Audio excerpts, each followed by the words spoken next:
Hey, ladies and gentlemen, I have gone rogue without Lisa, and I'm fired up on a Tuesday afternoon with you guys. I wanted to make sure I jumped on. We haven't been on since Friday, and it's been crazy start to the week. I can't believe Tuesday is coming to an end here in Jersey already. It's 5 o'clock in the afternoon. It's the 5 o'clock whistle, so if you're joining me at the end of your day, I appreciate you. Couple of things I wanted to get fired up about with you all. And I'm running this on myself, so I don't have the flames, we don't have the fire. It's not the usual fired up, but nevertheless, we are here together. Fired up. Number one, FES Leaders Summit, ladies and gentlemen, has launched today. First, go to the Facebook group and join now. Join the Food Equipment Service Leaders Summit Facebook group and start interacting with people in your industry. It's super important to do that right now. And it's still, listen, there's still time to register for free at the FESLeadersSummit.com. And just understand, I just went live with Scott in the group and going over a couple of things. I wanted to let you all know that this Sunday, 11:59 p.m., these sessions won't be available anymore. So this is not in perpetuity forever. The only way it becomes forever is if you are part of the group and you invite at least one friend, one industry peer to that group, and then we'll give you access forever. And in a lot of different industries, a lot of different virtual events like this could be $500, $600, $700, $800. It's all free. It's all about giving back, creating impact, creating change. That's what we're doing all this for. So it's not about the dollars and cents at this moment. It's really just about the impact that we want to bring to the industry. So fired up about that, and I'm fired up about my new hat. My New Jersey Disruptor hat. So, and listen, it's all about positivity, positive change. That's what it's all about. And if you're not over on the Fed group, go over to Fed group, join right now. Join the Food Equipment Digital Disruptors. It's a community that's building, and it's building strong, and a lot of good things are going to start happening over there as we launched a new website, thefedgroup.com, and we start to build out memberships and what these memberships include. And we got the Fed Conference 2022 in Arizona. So fired about all this stuff. On top of that, fired up about continuing all these chats from industry people that people are reaching out to me more than ever. I guess just to get my opinion, pick my brain, whatever it might be. One of the things that people are talking about is parts. For service companies, and I'm fired up about this, believe me, this is nothing new, but it's one of those things that needs to be paid attention to, especially if you're running a service company. You have to continue to evolve and figure out ways to keep your business sustainable. And I've had someone reach out today, actually, talking about parts and discounts and where we get our parts, and having a customer actually get a better discount than they did. And again, we don't name names, we don't do any of this. Is just about topical conversation. As a service company that is going to be doing business and it's resale, it's really mind-boggling to see how whatever large national chain account it was is getting a better discount than a service company. And the thing is with this is that there is control to an extent, I believe. I don't want to speak on anything I don't know, but parts distribution has changed, and there's pros and cons to everything. There's pros and cons to that as well. But I think this individual was fired up because this customer came to them and said, "Hey, we get this part for this price," and then they showed it to them on their account, on their website, and then lo and behold, it's a better discount than they actually get. So, this is like a punch to the gut, especially if it's a really, really good customer, So this is one of those things that we need to discuss, I think, as a service network, service companies in general, because there's just disruption happening. And this disruption's been happening since, the internet came in and disrupted everything. So there's been a lot of disruption happening in the parts game, in the service game, and the equipment game. Look at equipment sales online. I talk to plenty of friends that are dealers, and online has changed. The landscape there has changed. How do you get around all this stuff with this low pricing and free shipping and all these different things that the internet provides? It's tough. And this is where we have to, as service companies, show our true value. So one of the things is warranty. Everyone wants a warranty on the work, on the part. How can I warranty something I did not provide you? I can't. If you provide a product, I can't warranty that product. So warranty is done now. We can't warranty it no more. If I can't make a price on the part, is there a discussion with the customer? And I don't know. I'm hypothetical right now. I'm hypothetically speaking. Hey, JR, with me 100%. Appreciate you, bro. JR is Angry Chef Repair out in California. That's my brother from another mother. If you guys need service in California, you call this man right here. He gets it done. Tell him I sent you. Whoever calls him, tell him I sent you. And again, hypothetically speaking on some of these things, just for some conversation's sake, do you have the conversation as a service company and say, so if I can't supply the part, my labor is already discounted because you have 10 locations, 20 locations. I'm going to have to take that labor now and put it back to my street rate, or maybe even 20% more, because you're going to supply your own parts going forward. And you're going to lose the warranty, and you're going to have a different labor rate, but you'll save, whatever money is on the part. I mean, this is why it's got to be an open discussion. And, I might be saying things that are crazy, and some things might be like, yeah, this is on point. But this is where the conversation, when you start talking, I mean, we do it here all the time with stuff that we're planning for conferences and Fed group and strategies. You talk it out until you get to the point that something begins to make sense. And then you can take that and run with it. So, fired up about this conversation. If you're fired up, let me know. Jump in the comments right now. I mean, I have a couple minutes. We're talking. But I don't think it's fair to the ASA, especially when you're an authorized service agency, that a large national chain account might be getting a better discount. We're here to make money on that part. We're here to make profit on that part. That shouldn't be a dirty word. Don't say that. If you're in business, that's the name of the game. I mean, the labor rates are our labor rates for a reason. Our travel, trip charges, mileage, all these things that went are there for a reason. We have extremely high gas and toll prices, which, by the way, gas. Are we all worried about the gas prices going up? That's going to be something. I mean, I know a lot of different companies look to say, we're going to put toll, gas surcharges on invoices. I always shied away from that. That's another conversation to have one day. But yeah, I mean, listen, all these things come into play when we're looking at being profitable. So, if there's a food business that's a national chain, a small mom and pop restaurant, selling at a stadium, doesn't matter what food you're selling. Obviously, there's a markup on that food. So understand that there's Taz is fired up, baby. By the way, be on the lookout for Taz. Be on the lookout. I'm sending you a package out today. Should be there in a few days.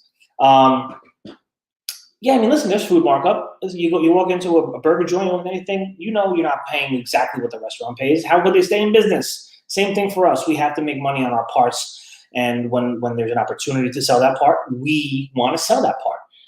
We go into service calls every day. Do we sell parts on every call? Of course not. If something's not needed, we want to get the customer up and running and moving. You see, I think, and listen, this is where people have gotten bad taste in their mouth. I know over the years from service companies in any industry. It could be the Maytag repairman, changing out things that don't need to be changed. The good news is, I'm going to tell everyone, good companies do it right. And you want to know what right is? The part it might be in question, whether it's a motor or a capacitor or a magnetron, it's going to fail. You're going to get the sale on that part at some point in the lifetime of that equipment, because parts fail. There's a shelf life on everything. There's a shelf life on us.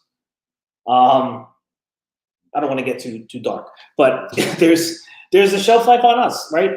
Everything's got a date that it's going to expire. So we want to be there for that. And when we start having these conversations, these are hard conversations, by the way. These are super hard conversations. Ben Colon is watching, my man, Ben, and Jesus, my brother. Good to see you here. leave Taz up there. Taz Sutherland is wooting. These are hard conversations to have with your customer. You've got to pick up the phone and call the facilities manager or director. If you got to talk to an owner or a small owner, whatever it might be, and they're online and they're looking at said price on whatever this part might be, and they see it cheaper somewhere. We're all human, so I get it. But there's value in what we're bringing to the table. You're getting a technician that knows your equipment. When you call, we're a Sofesa certified company here. There's so many good certified Sofesa companies. There's so many good Sofesa companies. There's so many good companies out there. These technicians have been doing it for 10 years, 15, 20, 25 years. You're paying for that expertise on how to get that part in and out in a proper time with quality assurance behind it. For us here, I've made it 180 day. We give you a 180-day warranty now. That's a differentiator for us. Most everyone else is going to be 30 days or 90 days. So I doubled that 90. I'm standing behind our guys. I'm standing behind our work, and I'm standing behind our OEM parts that we use. So we're giving that as value.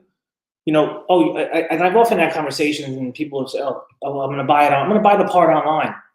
Okay, well, can that online dealer come and put it in for you and take the old one out and know exactly how it all goes back together, and then test it and then warranty it and do all that for you? They can't. Value. There's value in that partnership. So I understand when you look at the part price up front, you're saying, okay, the motor's $500. I can get it for $400. You save that $100. Listen, $100 is $100. Every dollar counts, especially in the restaurant business and the food business where the margins are so small to begin with. I get that. But what happens when you take the warranty away and that part fails in 10 days? You're going to have to pay me labor to come back to do it again. I can't back it up. I can't back any of that up. So there's a partnership that we develop here. And I think, from what I'm seeing, it's going to happen every so often. But you got to have these conversations. You got to kind of put it into terms that we all could understand. I often say I've had a conversation with a chain account probably the end of last year. And it kind of went like this. Listen, I can buy through our national network and I can get this part for 35% off. Wow. It's like, wow. I don't get 35% on that. That's pretty cool. That's pretty good. But here's the problem, sir. I can't put that part in. It's a liability for me. With insurances, I don't want to put someone else's part in. Something happens, God forbid, I got to supply the part, sir. I said, on top of that, let me explain this to you. And I always try to tell them, don't take this the wrong way. What happens if I walked into this shop and let's say they're making whatever, sandwiches, okay? And I come in with the bread, and I come in with the meat, and I come in with the lettuce and the tomato, and I come in with everything. I go, hey, listen, I got a bag full. I want this product, but you guys make it really good. So could you just make it, and instead of charging me, $12.99, I'll just pay for the labor. And what is that? $2.50, $3? How fast is that sandwich shop going to be out of business? It's not sustainable. It's the same difference.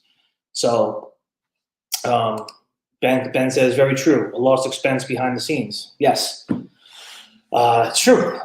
So in keeping with this metaphor, some people I say that we had a conversation and they're like, I get it. Okay, order the part, Rich.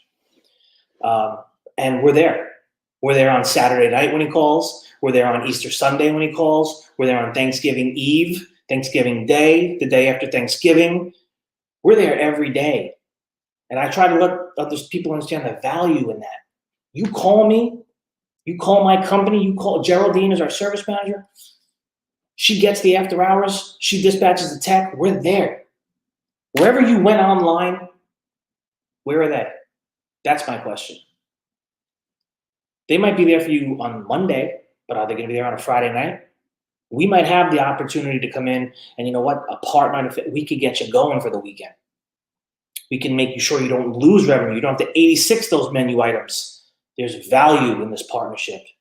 Okay. And listen, it's easy for me to sit here and say that because I believe so much in what we do. I believe so much in my people.